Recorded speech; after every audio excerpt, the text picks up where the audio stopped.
Hi, I'm Steve Clemons, and I have a question. After the debate between Donald Trump and Kamala Harris, who do Americans trust to handle their economy, immigration, and the wars in Ukraine and Gaza? Let's get to the bottom line.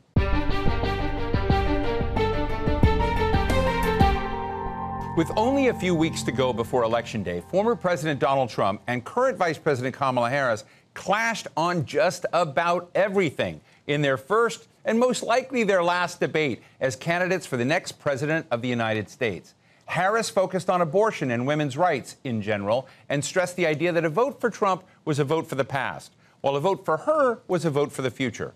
Trump railed against immigration to the United States and questioned his opponent's ability to get anything done. So with less than 2 months to go, where do the candidates and their parties stand? And what are the issues driving victory or defeat? Today, we're talking with Shadi Hamid, columnist and editorial board member at The Washington Post and author of The Problem of Democracy, and Julia Manchester, national politics reporter at The Hill. Okay, folks, great to have you both here. We've just had the first, possibly the last. We're not sure whether there'll be another debate between Kamala Harris and Donald Trump. But let me just start out with you, Julia. Do debates matter when we're sort of looking out there of the voters that are left to be harvested or independents willing to be moved one way or another? Do you think this debate, which we saw, matters to them? So in general, I think debates can matter, and we just have to go back to June of 2024 to see that that debate absolutely mattered. It was the catalyst to President Biden dropping out of the presidential race. Now, in terms of this debate, look, I certainly think it gives Kamala Harris a boost, and it adds to this argument that she is pushing, that she is more presidential, that Donald Trump is pushing chaos. He's the chaos candidate. And she's, it certainly adds to that messaging, and I think it definitely gives her a bump, and we'll see if it gives her a bump in the polls. Sometimes we often see those things impact polling. That being said, though, Steve, Democrats I'm talking to today have been very cautious about this idea that the debate means she wins the election or that it is smooth sailing from here. They are very much saying that debates do not win elections, but at the same time, though, I think it's notable that Kamala Harris's campaign is calling for a second debate. Do with that what you will. Shadi, let me ask you something here. I am a policy wonk. I get excited when we talk about policy details, and you've had some really interesting commentary out there basically saying we're still light on details, but it's somewhat about vibe. When we saw the debate of Kamala Harris saying some foreign leaders look at Donald Trump as weak, that some of the people that attend his rallies get bored and leave early. And I don't know where those things fit in the spectrum of choice on political choices, but he clearly was rattled. And I'm interested in this equation between substance and kind of superfluousness stuff that nonetheless seems to make a difference in a debate. Yeah, well, exactly. I mean, it has been a largely substance-free campaign, for better and worse, and we can talk about those different things. But I think the bottom line is that people don't vote. Thank you for mentioning the bottom line. Right, exactly. People don't vote on policy. I mean, even think back to 2016, Hillary versus Trump. Can you think of anyone who compared Hillary's proposals side by side with Trump's on all these specific technocratic issues and then made their decision accordingly? When the stakes are so high, when an election feels existential, it's more about what team we're part of. It's more about a sense of what does it mean to be an American? How do we see the future of the republic? Do we see Trump as being a threat to democracy as we know it or not? It's those bigger questions that animate us. It's not marginal tax rates or specifics on healthcare affordability.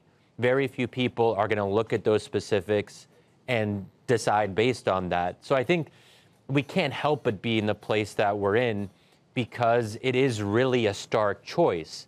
And when it's a stark choice, it's going to be more about vibes, how you feel about the candidate. And that's where we're at. We might not like it. We might wish it was otherwise. But I think this is the way it will be for the rest of... I think in the debate we heard Kamala Harris, talk about, his legal problems and saying he was a convicted felon, et cetera. You've got, other questions out there like the danger to democracy, et cetera, in American, weaker American leadership in the world. But there's just a very different feeling about those things than we had with President Biden when he was in the race, where you sort of felt like the dark clouds coming over, like American democracy's on a knife edge of survival. You've written that that has changed, that she's sort of elevated beyond that. She sort of laughs it off. Is that effective? Yeah, so I wrote with a colleague in the Washington Post last month where we drew on data analysis of Kamala's speeches and campaign emails, and what we found is that there is a major shift from what Biden was doing. Biden was talking a lot about how American democracy was at the risk of dying, this doom and gloom, this sense that everything is falling apart, this dourness to it. And as we can see, Kamala has incorporated a lot more joy, positivity. When we looked at the numbers, she mentions the future a lot more than Biden did. She doesn't talk about January 6th as much. She doesn't focus as much on Trump being a dictator. So there is a very conscious shift. And I think that's smart because vibes matter. Because people want to be, at least some people want to be optimistic about their country. They want to feel good about being American. They want to feel that American democracy is moving forward, not backwards. And I think she taps into that kind of enthusiasm. And I have to say, I've been a Kamala skeptic, and I still sort of am. But I've been pleasantly surprised about how she's run her campaign. And even I'm not immune to vibes. And I've even been surprised. I mean, my dad is older. He, born and raised in Egypt. He's not someone who's online. Right. And I went back home and we talked about this recently, and he used the word joy and vibes. And I've never heard him use the word vibes before. So clearly, this is reaching like unexpected audiences. Well, let me ask Julia this. Julia, I watch, as I know you did, you see these people all the time. President Trump's face looked really tight, really serious, really upset. He didn't, as you've written in The Hill, didn't really want to look at Kamala Harris and didn't seem to, turn her direction very much. But I'm sort of interested. She looked like she was having fun and enjoying on a joyride. But this is, to remind our audience, this is a woman of South Asian descent and black descent, very, very different amalgamation of character, running for president of the United States and looking like she's having a great time. Is that the sense? Do you think that's working, number one? And as you're out talking to people, how is that playing, both with Republicans and Democrats? And I should say independents.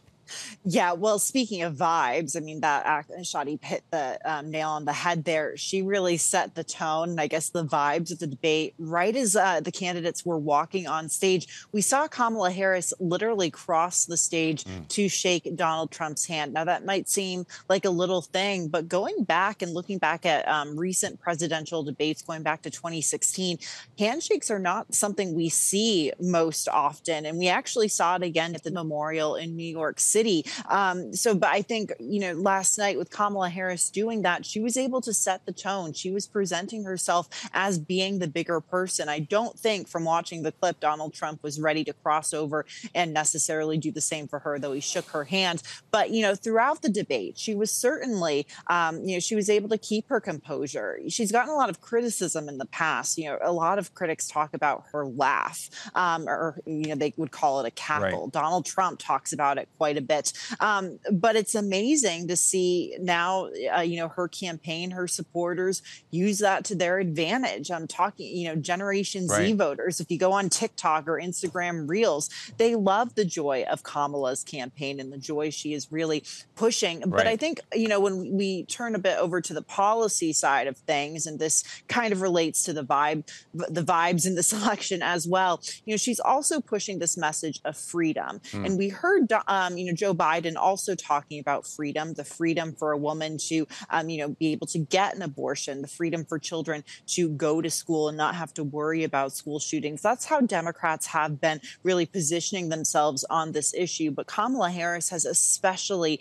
leaned into that and appealing to voters. When you hear freedom, I think, and it sort of falls into this category of patriotism and Americana, something that I feel it seems that conservatives historically have been more willing to embrace. But now we're seeing Democrats under Kamala Harris and Tim Walz really start to reclaim that, message of freedom and sort of, I guess, cater it towards their own policy proposals.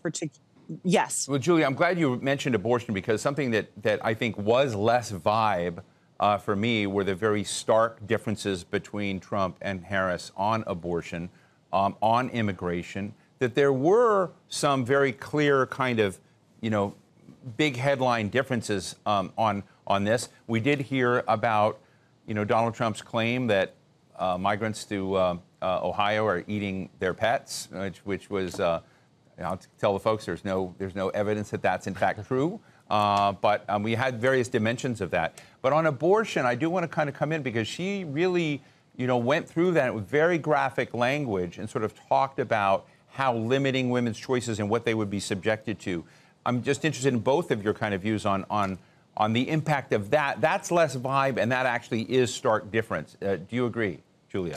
Yeah, absolutely. And she knows, just looking at it from a strategic standpoint, she knows that this is a weakness for Donald Trump. Donald Trump himself has said this is a weakness, not only for him running as a candidate, but also for down ballot Republicans. And ever since we saw Roe versus Wade overturned, something that in that immediate moment was seen as a victory for conservatives and those in the pro-life or anti-abortion movement, after that, the party has really struggled to gain its footing on this issue. It struggled, obviously, in 2022, and I think it's the reason why Democrats overperformed and Republicans underperformed. In Virginia's off-year elections in 2023, Glenn Youngkin was trying to message on this moderate, maybe 15-week ban or 15-week restriction. That didn't play with a lot of swing voters in Virginia. So Donald Trump, I think it was clear he was struggling to message on this issue, and it was notable that when he was talking about it, he suddenly pivoted to student loans and how the Biden administration has not been able to achieve its goal of helping students pay off loans en masse. So I think it shows how weak Republicans are on it. Thank you, Shadi. I'd like to get your quick thoughts on that, but I also want to ask you something about Kamala Harris's other framing. She said, "I'm not Joe Biden," emphasized the generational shift there, which is another nuance and vibe, I suppose. But she sounded to me a lot like Joe Biden when it came to Gaza, some Middle East policies. Yeah, I mean, on the Middle East, someone like me is going to be disappointed. I've been very critical of the Biden administration's approach on Gaza for, all the obvious reasons, but primarily because Biden has really struggled to express any real empathy towards Palestinians as human beings. And that's Why maybe more... is that? I mean, I've noticed that it wasn't until the King of Jordan was with him on stage that you actually heard President Biden talk about the victims of this conflict with any real human depth. And I'm just, why is that? It's really hard for me to get my head around it, because Biden is known as the empathizer in chief, someone who can relate to people. But on this one issue, he's really failed to do that. I think there's probably a number of reasons. He's part of an older generation that still has an idealized vision of Israel. And I think, I don't know, the Middle East is in some ways, I think, a blind spot for Biden. He's very pro-democracy when it comes to every region, but not on the Middle East. He's been quite indulgent towards dictators, not as indulgent as Donald Trump. That's a different level. But he promised to put more pressure on Saudi Arabia when he was a candidate, but then that largely went by the wayside. So I think when it comes to the Middle East, he has a very traditional view of let's just kind of get things done with autocrats and kind of hold our noses. But I will say Kamala is better when it comes to talking about Palestinians. She did have that line about Palestinians deserving dignity. Right. I don't think Biden would have been but as able. Are those words, or do you suspect she'll have a different plan in action? I mean, one of the things is we're watching this horrible nightmare in Gaza, tens of thousands of innocent people being killed along in this conflict. And you just wonder, is everything now just posturing, or do you suspect that Kamala Harris will have to, at some point, come out with a decidedly different policy? Unfortunately, up until now, she's given no indication that the actual substance of the policy will change. I mean, even if you look how she talked about it in her convention speech, she talked about the suffering of Palestinians, but she talked about it in the passive tense. The people who are causing the suffering are Israeli soldiers and the Israeli military. So there still is this sense of not making the connection that Israel has to be reined in, and that requires putting pressure on Israel to not be as brutal as it's been towards Palestinian civilians. But we'll have to wait and see until, if she becomes president, that's going to be the real test. Because I think right now she doesn't want to say anything that will be used against her or cause commotion. And this is, Julia, one of the things I found is the most effective line that Donald Trump had in the debate was, she wants to do all these things, but what have they done for the last 3.5 years? They've had plenty of time. Have they done anything on the, I mean, what, she sort of sounds like she's running against herself, if you will. I mean, how is that playing out? How did you hear that comment from Trump? Yeah, so we knew that Trump was going to say that going into this debate, talking about, the unfinished job, on the economy, for example, not doing well, particularly on immigration. That was something he really zeroed in on throughout the debate, knowing that that is a weakness for Democrats. Look, I think it would have landed well if he wasn't as rattled throughout the debate. I mean, Shadi said this before. A lot of these debates oftentimes are not about substance, and voters aren't necessarily voting on substance and policy 100% of the time. So I think that line didn't land the way the Trump campaign wanted it to, because he was so rattled, and because, he went on these tangents. For example, talking about, that unfounded claim that immigrants in Springfield, Ohio are eating their pets. That's a total distraction. I mean, that might play well with the MAGA crowd who finds that funny for, whatever reason. But if you're a suburban female voter in the suburbs of Philadelphia, Bucks County, for example, watching that, I don't know if you appreciated that kind of comment, or even if that kind of, that kind of comment might have sort of put blinders on for the rest of the debate when it came to Trump. So I think he was his own worst enemy in many ways, and that's why it didn't land. Shadi, we're still, I guess 50 some odd days, it depends on when people watch this show, from the election. It's still a little bit away. But are you getting the sense that either Kamala Harris or Donald Trump might drive either a red wave or a blue wave? Do you think that this election is turning out to be very close, sort of a, jump up for a, a ball in the air? Or is it something where you sense a wave might go one way or the other, affecting some of the down ballot races? Because we don't often talk, we're talking a lot about the presidential race, but there's also the Senate up for grabs, the House of Representatives up for grabs. What's your sense? We're not a country where big waves are very likely anymore. We're a closely divided nation. And I think it's really important for liberals and Democrats to be a little bit self-aware on this. There's all this enthusiasm about Kamala. But let's not forget, this is a very close race. And if you look at most of the election forecasts up until now, Kamala has a slight edge, but it's not by much.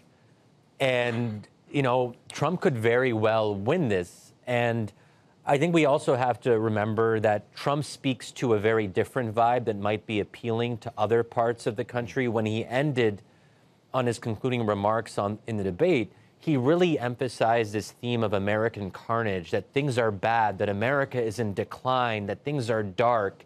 And if you're someone who feels left behind, who's really struggling, who is, not finding meaning in their life, the kind of crisis of loneliness that I think a lot of people... And there are a lot of those Americans. I mean, we have to be honest. There's a lot of those Americans who feel like the Northeast has sort of, had it in for them, that government hasn't worked out for them, that they suffered during a financial crisis. And it's very interesting if you watch, sort of MSNBC versus Fox, but MSNBC, there's almost no reference of the kind of down and out crowd in America. So I'm glad you raised that. But, Julie, I'd love to get your sense, too, as you sort of see it. How do you see down ballot races being affected one way or another by the debate that we just had?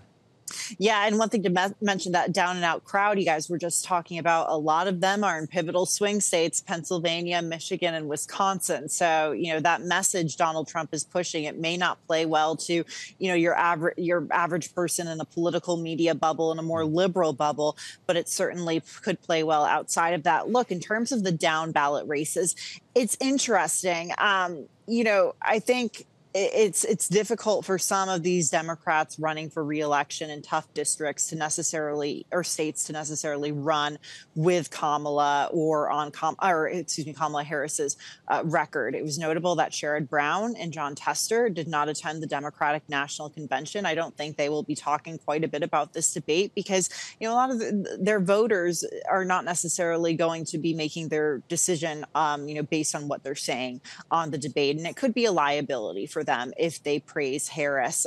There's split ticket voters. There's voters who, are still very undecided. But I think for a lot of these down ballot Democrats facing tough races, and Republicans as well, they want to run as local of a race as possible. But what's fascinating, though, and these polls came out prior to Tuesday night. These polls came out on Monday. Morning Consult had, a slew of swing state polls and actually non-swing state polls as well, showing Kamala Harris not only closing the gap in swing states, but also making up ground in states where Biden was struggling. States like Virginia. There was a point, I think, where Biden was leading Trump by maybe 1 to 2 points in Virginia. Now Harris is leading him by 10 points. And one of the states that really fascinates me this election that, I think we could be talking more about is Florida. I don't think Democrats, are necessarily going to flip Florida. I think that's a pretty, uphill climb. But that Morning Consult poll showed Donald Trump leading Kamala Harris by just 2 points in that state. Well, just real quick, to add on that, Julie, I want to ask you, do third-party candidates matter in this race when these divides are so? Does Jill Stein, Cornel West, does RFK endorsing Donald Trump matter in some of these close races in ways in which they haven't traditionally mattered? But just real short form. Yeah, and I think it's clear RFK, the Trump campaign clearly thinks they matter because RFK is desperately trying to get off the ballot in a number of these states, whereas Democrats would rather him stay on the ballot. So we're still seeing them have that effect. Coming back to, Shadi's great article in the Post on Vibe. Is Taylor Swift a swing state? Final word. I think, it's very important. Look, Taylor Swift is obviously popular with voters, I think, across the spectrum in terms of her music, her politics. She certainly obviously leans left. But, her brand, her music is one thing, but she has proven herself to be an influence in terms of getting, young voters in particular to register. When she puts out those call to actions on her social media, we actually have seen an uptick in registration among young voters. And in an election, when Gen Z and millennial voters say they are more fired up, that's very important because even though these voters say they are fired up, we know that historically they vote at lower rates compared to, baby boomers or people over 65 years and older. So this could certainly make a difference. So there you have it, folks. Taylor Swift may, in fact, be a swing state. The Hill's Julia Manchester and the Washington Post Shadi Hamid, thank you both for being with us today. Thanks for having me. Thank you. So what's the bottom line? Will America remain deeply engaged in the world or less? What will it do in Ukraine? Will Israel policy remain toothless, or will Washington actually do anything to help Palestinians achieve freedom? These are the sorts of questions on people's minds, both here in the United States and around the world. Sure, the differences between Trump and Harris couldn't be more stark on so many issues, but voters are nearly evenly divided between them. So that means that no matter who wins in November, they're going to have a tough time because Americans will not suddenly unite and start to compromise with each other. The struggles over crime, over the southern border, how to manage the economy, abortion, and yes, even foreign policy are going to go on and on. That's what democracy is all about. It's messy now, and it's probably only going to get a lot messier. And that's the bottom line.